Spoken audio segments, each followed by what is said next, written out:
And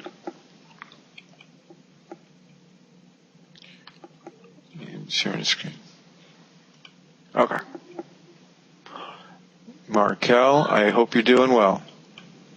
I hope your life is going well. Nice to talk to you. So life is beautiful. Oh yeah? Okay, good. I thought you'd be in California if you were talking like that.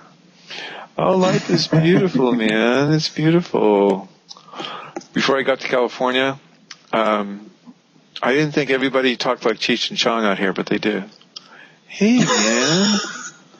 What's up, man?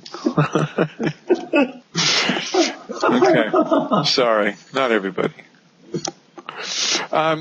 Okay, so law and regulation is a very good tab on the ConsumerFinance.gov, so you might want to write that down. ConsumerFinance.gov and law and regulation tab. All right.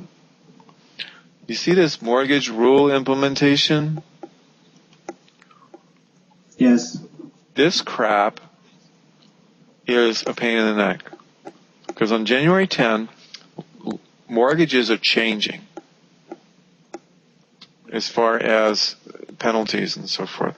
One of the biggest penalties that mortgage originators will have, if they don't underwrite the buyer the way the government wants them to do it, perfectly, their penalties are huge. And I read the penalties about that. It's like they can be sued for up to 3 years of payments. So if the mortgage was $1,000 a month, that's 1,000 times 36. Plus lawyers' fees, plus down payment. They can get it all back. The buyer can get it all back if they don't mind their P's and Q's. It's a huge penalty. Now, on this page, regulatory implementation, I highly recommend. You see this video, this third column here? Watch these videos when you have time. Okay? You don't have to know all of them, but it gives you a leg up as far as knowing what these things, what the changes have been. Okay? As far as, and the other thing is these reference chart, what's a qualified mortgage? That's a really good thing to know. Okay? The other stuff, the ability to repay requirements is good to know. But the servicing stuff you don't need to know. You're not in the mortgage brokerage business. Okay? And it's really good to know where to go to get the information. So, this implementation is really crazy. They have like over 300 pages of what debt or income looks like. A stupid amount of bureaucracy. But you should know Regulation Z's Appendix Q, detailed requirements for what is debt and what is income. Now, that being said, we are not in the mortgage origination business.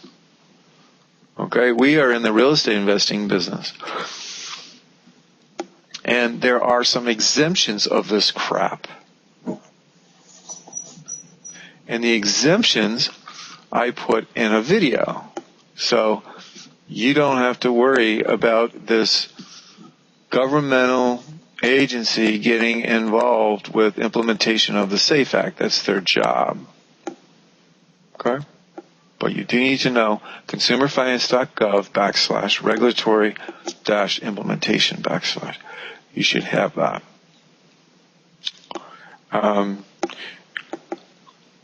So you see where it says news here? CFPB finalizes modifications to mortgage rules. And on that September 13th, we finalized amendments and clarifications. Okay? That would be good to read.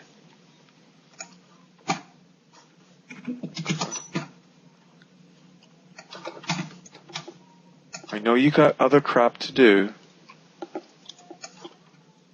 This is another one. Final rules issued by the CFPB.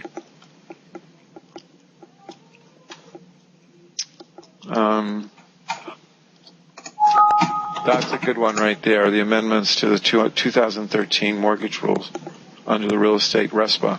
Do you know RESPA? Real Estate Settlement Procedures Act? I'm somewhat familiar with that, at least through when I worked with my buddy when there was the mortgage broker. Good. Well, I would read this October 15th one, the amendments to the 2013 mortgage rules under the RESPA Regulation X and the TILA Regulation Z. Okay. And we'll stop there, but I want to talk a little bit about exceptions, okay? The CFPB has put mortgage origination into two different boxes. The first box is if a seller only does a seller finance carryback situation, and that's a contract for deed, right? You're creating a contract, you're creating a note, or a wraparound mortgage, same thing. But if they're creating a note and the seller is only doing one in 12 months, they are exempt from these federal regulations. What that means is if we do a lease option assignment where we're convincing the seller to do a lease with an option, even though they're not creating a note, what we don't want to see happen is 3 years later having the government look at that file and say, you didn't do any underwriting of that, whatever. Well, we're still going to underwrite that tenant buyer. We're going to bring them to a registered loan originator. We're going to pay some money to this registered loan originator to look at their 1003 app. You know what a 1003 app is? Yes. It's a uniform mortgage app. It's a federal document, 6 pages long. And that's where they put their debt and their earnings, and that's what mortgage brokers use. Well, we're going to have our tenant buyers and our owner finance buyers go through that process anyway. And they have to be a registered loan originator. And they're going to fill out the form. And they're going to sign it. That they have properly taken the information and properly documented their income and all the rest of this other stuff, even though they're not getting the mortgage. Now that sounds like overkill, doesn't it? Sounds like you shouldn't have to do that. But we're doing it anyway. Well, okay, well, it makes sense. Got a CYA. Yeah. The other reason why we're doing it is we're not the owner. It's not going to come back on us. It's going to come back on the seller. The buyer's going to sue the seller. But they might include us into the lawsuit because we're integral in the situation. So you see how we're kind of taking the bull by the horns and doing overkill just to CYA so we don't get pulled in? So then once you do that, where is then that document recorded? Which document? Or is it recorded? It's not recorded. It's put in a file in case the government wants to see it. Okay, and I'm assuming that we control and maintain that file? We'll have copies of it. Okay.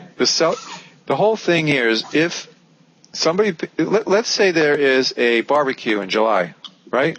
And Bobby and Betty Buyer bought an owner finance house that we implemented.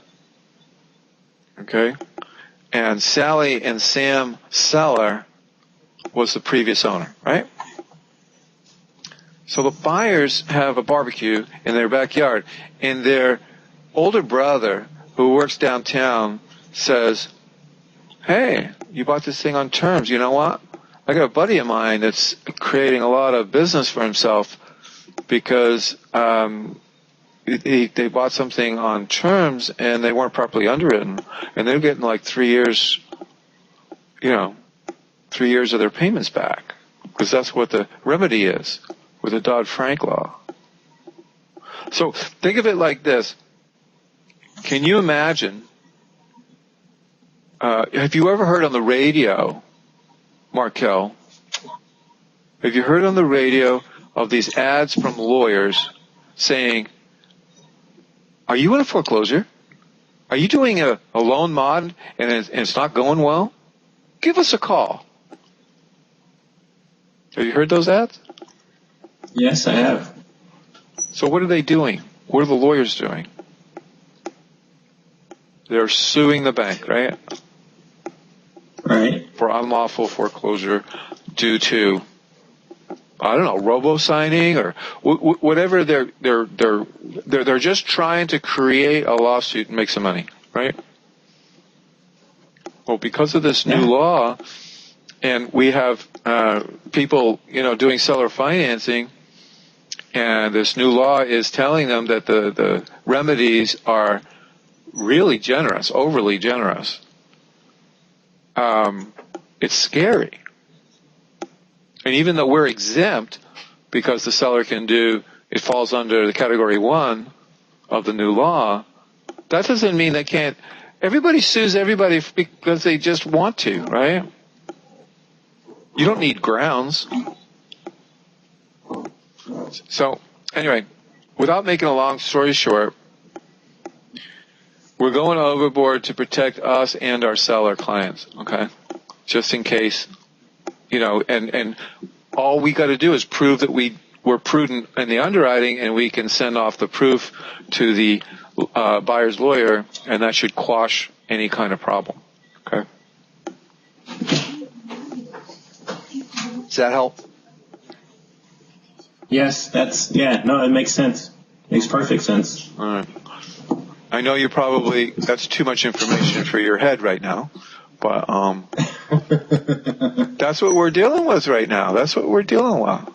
Okay? So let's talk about different strategies.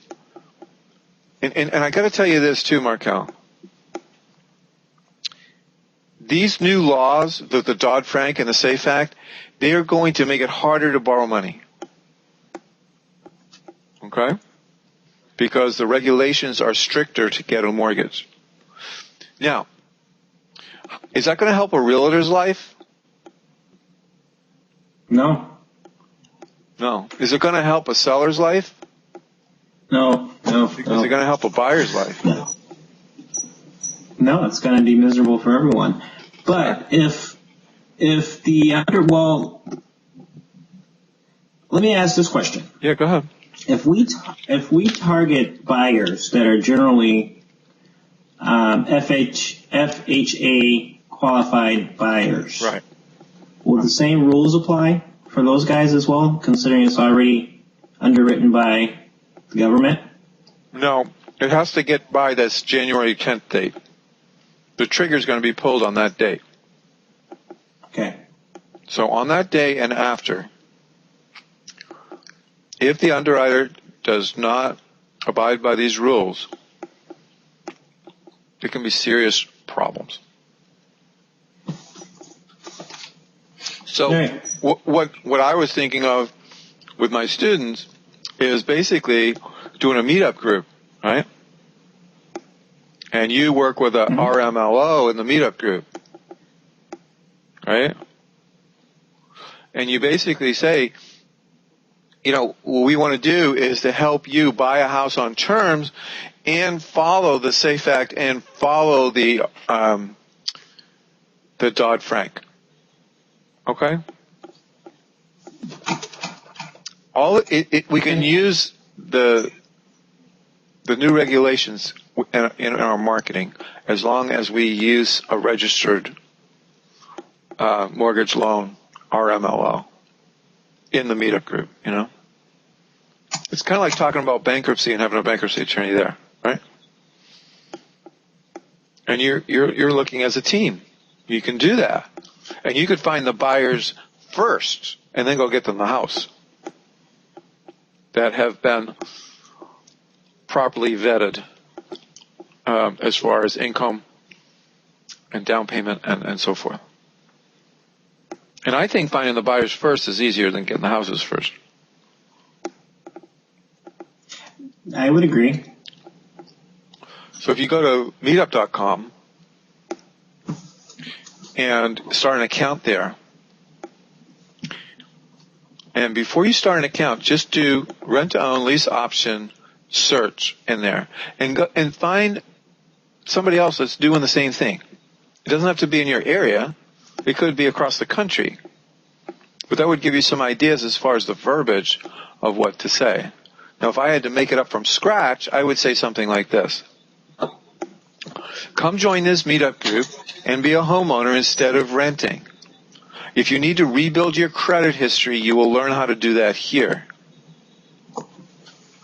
If you think that you have good enough income to buy a house today, we will find that house for you on rent to own, where you can move into that neighborhood right away. Please come, because we will also tell you about the new federal regulations with the SAFE Act and the Dodd-Frank Act. Something like that. That's what I would put on the description, if you will, of the meetup group.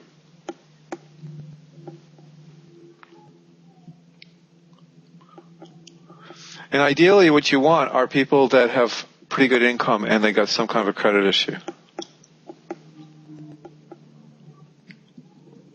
Sure.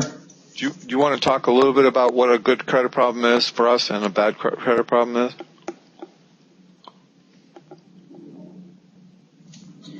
Yes, let's walk through it. Yeah, okay.